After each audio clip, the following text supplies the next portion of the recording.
kulanti wacan oo wanaagsan saaxiibayaasha qiimaha badan ku soo dhawaada Wajawa Media halkaad ka helaysaan warar sugan xogo sax ah iyo falanqeyn qiimo badan anigu waxaan ahay Cabdiraxmaan Wajawa waxaan idin soo gudbinayaa maanta qodobadii ugu door corona warkeena caalamka iyo dalka qodobada aad ku maqli doontaan waxaa ka mid ah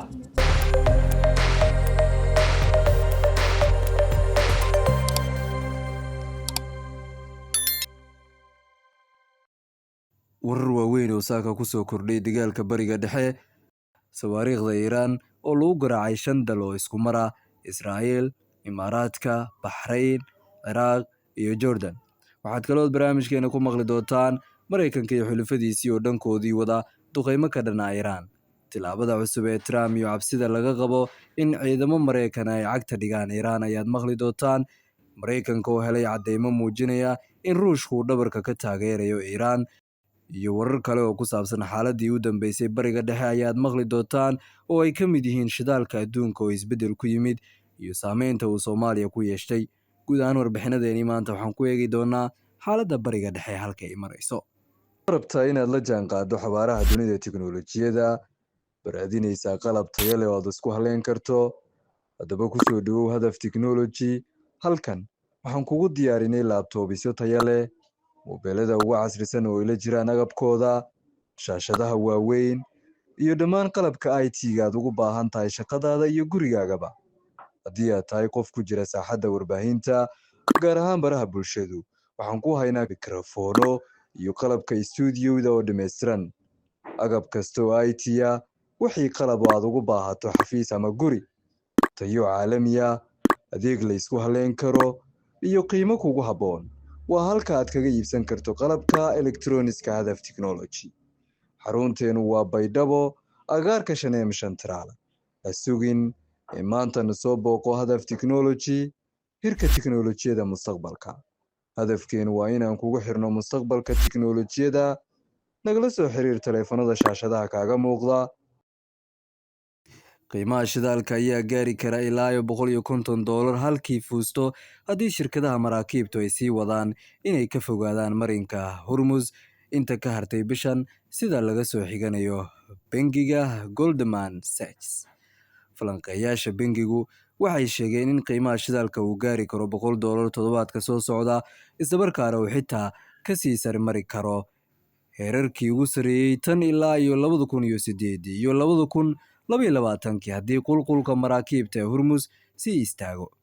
shidaalka wuxuu ku dhawaaday 130 halkii fuusto wax yar kadib markii Ruushka duulaan ku qaaday Ukraine 2022 wuxuuna gaaray ku dhawaad 150 halkii fuusto intii lagu jiray xilligii ugu xumaa ee Global Financial ee dhacay sanadii 2008. warbaahinta CBS News ayaa sheegtay in Iiraan ay gudaha Kuwait ku lahayd dad ama wakiilo la sheegay kuwaasi oo si sax u aqoonsaday bartilmaameedyada la beegsaday. waxaa kale oo la sheegay inay ku rakibeen qalab gudbiya calaamado meel u dhow nidaamyada difaaca hawada si ay u suurto gasho in la beegsado ama laga leexiyo diyaaradaha iyo gantaalada. warbixintu waxay tilmaamaysaa in sirdoonka Iiraan laga yaabo inuu la socdo dhaqdhaqaaqa ciidamada Mareykanka ee ka baxaya ama ku jira xarumaha militariga intii lagu jiro toddobaadkii ka horeeyay weerarkii Iiraan ku qaaday Kuwait. weerarkaas oo sababay geerida 6 askari oo Mareykan ah.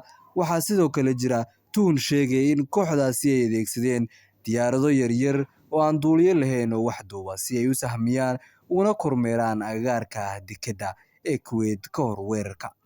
maalin kadib weerarku markii Iiraan bilowday inay beegsato goob muhiim ah oo ku yaala Kuwait waxay warbixintu sheegtay ciidamada Mareykanku inay heleen qalab gudbiya calaamadaha ee GPS-ka kuwaasi oo lagu xiray buufino ama dallado waxaana laga helay meel u dhow nidaamyada difaaca hawada ee yaala saldhigyada Mareykanka iyo goobaha istiraatiijiga ah.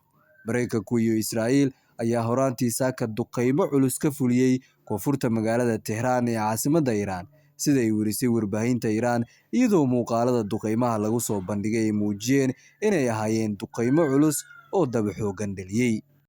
ururka Xisbullah ee Lubnaan ayaa war-saxaafadeed ka soo saaray weerar dhulka oo ciidanka Israa'iil isku dayeen inay xalay ku fuliyaan xadka Lubnaan kaasi oo sheegeen inay fashiliyeen si halhaleela ahna ciidanka Israa'iil dib ugu laabteen markii la gudoomiyey gobolka Albiqa.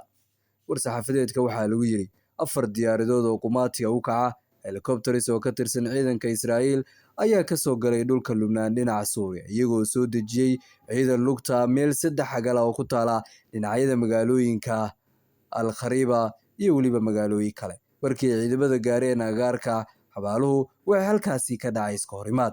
Inta uu socday iska horimaadka, ciidanka Israa'iil waxay galeen go'doon, taas oo keentay inay Israa'iil fuliso ku dhowaad 40 weerar oo dhanka cirka ah si ay uga furtaan ciidamadoodii go'doominta. Weeraradan waxaa lagu fuliyey diyaarado dagaal iyo diyaarado qumaatiga u kaca si loo sugo bixitaanka iyo dib u gurashada ciidanka Israa'iil. War-saxaafadeedka Xisbullah ma uusan xaqiijin wax askari Israa'iil ah oo la dilay ama la qabtay. Sidoo kale Xisbullah ma aysan faahfaahin sababta rasmiga ah howlgalkan Israa'iil u fulisay. Dhanka iyo Ruushka ayaynu fiirin doonaa iyo xaaladda Iiraan iyo Mareykanka. Waxaynu ka hormarsiin doonaa kororka qiimaha shidaalka Muqdisho oo sababay in lacagaha lagu raaco gawaarida sare ay u kacaan. Maanta oo kale toddobaadkii hore ayuu qarxay dagaalkii saameynta taban ku reebay guud ahaan caalamka ee u dhexeeya Mareykanka oo garab ka helay xulufo ay ka mid tahay Israa'iil oo dhinacayo Iiraan oo iska caabin kala hortagtay. Xukuumadda Tehran ayaa saacado kadib waqtigii lagu duulay waxay ku dhawaaqday inay xirtay marinka Hormuz oo ah 20% goobta uu marayo shidaalka adduunka loo iibgeeyo waraysha dhaqaalaha dalalka Khaliijka Carabta.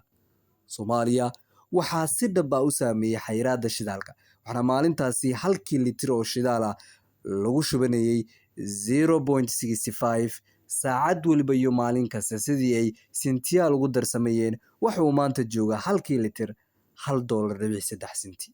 Kororkaas wuxuu saameeyey qiimaha lagu raaco gawaarida dadweynaha, kuwa la kireysto iyo mootooyinka sida bajaaja. Waxaa suuragal ah in maciishada inteeda kale yara isbedesho maadaama gawaarida lagu soo qaado uu saameynayo shidaalka kordhay. Waxa ugu badan ee ka sheekeynayaan ama isweydiinayaan wadayaasha gawaaridu waa qiimaha uu ku hoydo habeenkaasi iyo kan uu waaga ugu bariyo, mar haddii waqti walba isbedel degdeg ah ku imaanaya lacagaha shidaalka. Wadayaasha gaadiidka ayaa dadka ay ka qaadaan lacago dheeraada ku dallacay. Tani waxay ku soo beegmaysaa iyadoo xilligan oo kale dadku ay u adeegsadaan maadaama ay ku howlan yihiin dukaamaysiga Ciidul Fidriga oo maalmo kooban naga xiga. Wararka Iiraan haddii aynu ku soo laabano, madaxweynaha Iiraan wuxuu sheegay in isu dhiibidda Iiraan ay tahay riyo aan weligeed rumoobi doonin. Hadalka madaxweynuhu ayaa yimid xilli ay sii xoogeysanayso cadaadiska militari iyo siyaasadeed oo ka imaanaya Mareykanka iyo Israa'iil, iyadoo Tehran ay sheegtay inay sii wadi doonto iska caabinta shisheeyaha. Xiisad cusub ayaa ka soo baxaysa Washington. War soo baxaya ayaa sheegaya in madaxweynaha dalka Mareykanka Mr. Donald Trump uu si gaar ah u daneynayo suurtagalnimada in tiro kooban oo ciidamada dhulka Mareykanka loo diro dalka Iiraan. Warbixinadu hordhaca ayaa tilmaamaya in qorshahani uusan ahayn duulaan ballaaran oo militari ah, balse uu yahay tillaabo xadidan oo la xiriirta howlgal gaar ah. Sida ay qortay NBC News, haddii qorshahan la qaato waxaa suurtagal ah in la adeegsado ciidamo khaas oo special forces ah oo qabta howlo kooban, kuwaasi oo ay ka mid noqon karaan sugidda ama gacanta ku dhigidda agabka nukliyeerka ee Iiraan, fulinta howlgallo militari oo gaar ah, xaqiijinta ammaanka goobaha muhiimka ah. Tilaabadan haddii ay hirgasho waxay noqon kartaa isbeddel weyn oo ku yimaada istiraatiijiyadda Mareykanka ee ku wajahan Iiraan, iyadoo xiisadda gobolka Bariga Dhexe ay maraysa meel ay aad u kacsan tahay. Khubaradu arrimaha amniga ayaa ka digay in xitaa howlgallo kooban ay si fudud u ballaaran karaan, taas oo keeni karta isku dhac toos ah oo ka dhex qarxa labada dal. Warar soo baxaya ayaa sidoo kale sheegaya in ciidan commandos oo ka tirsan Israa'iil lagu qabtay meel u dhow xadka Syria iyo Lubnaan kadib howlgal sir ah oo fashilmay. Ilo kala duwan ayaa sheegaya in ciidamadan ay xirnaayeen dharka ciidamada Lubnaan si ay gudaha u galaan dalkaasi oo ay uga fuliyaan howlgallo gaar ah. Diyaaradaha ay wateen ayaa la sheegay inay ku degtay meel u dhow xadka, balse wax yar kadib ayaa lagu soo waramayaa in la ogaaday dhaqdhaqaaqyadoodii. Ciidamada Ridwan Force oo ka tirsan Xisbullah ayaa la sheegay inay weerar lama filaan ah ku qaadeen kooxda, iyagoo ka soo weeraray dhowr jiho. Wararka ayaa sheegaya in qaar ka mid ah askarta la qabtay, halka kuwo kalena ay galeen dagaal culus oo weli la sheegayo inuu socdo. Dhacdadan ayaa si weyn u sii kordhin karta xiisadda Bariga Dhexe, iyadoo horeyba ay u jireen dagaallo iyo weeraro isdaba joog ah oo ka dhacay gobolka. Ilaa iyo hadda ma jiro war rasmi oo ka soo baxay dhinacyada ku lugta leh, balse xaaladda gobolka ayaa lagu tilmaamay mid aad u kacsan oo laga cabsi qabo inay sii fido. madaxweynaha Imaaraadka Carabta Maxamed bin Zayed dhankiisa ayaa si dadban uga hanjabay Iiraan, isagoo sheegay in dalkiisa uusan ahayn mid si fudud loo weerari karo, isla markaana Iiraan uu ku tilmaamay cadowga Imaaraadka. Hadalkan ayaa ka duwan sida Imaaraadku hore uga hadli jiray xiriirka uu la leeyahay deriskiisa Khaliijka. Hadal uu horey u jeediyey tan iyo markii uu bilowday dagaalka kadib markii uu maanta isbitaalada ku booqday dadkii ku dhaawacmay weerarada, ayaa sheegay inuu doonayo in fariin u diro cadowga Imaaraadka. Wuxuuna yidhi, Imaaraadku waa dal qurux badan, waana tusaale ay dalal kale ku daydaan, laakiin waxaan leenahay ha ku kadsoomina taas. Imaaraadku waa dal xoogan, gacantiisuna way gaari kartaa meel kasta, mana nihin dad si fudud loo ugaarsan karo ama loo jebin karo. guud ahaan halkaas ayaan kusoo gabagabaynayaa wararkii aad kaga boganayseen xaaladaha bariga dhexe. Tan iyo kulanti dambe waxay sila akhyaaray nabadgelyo.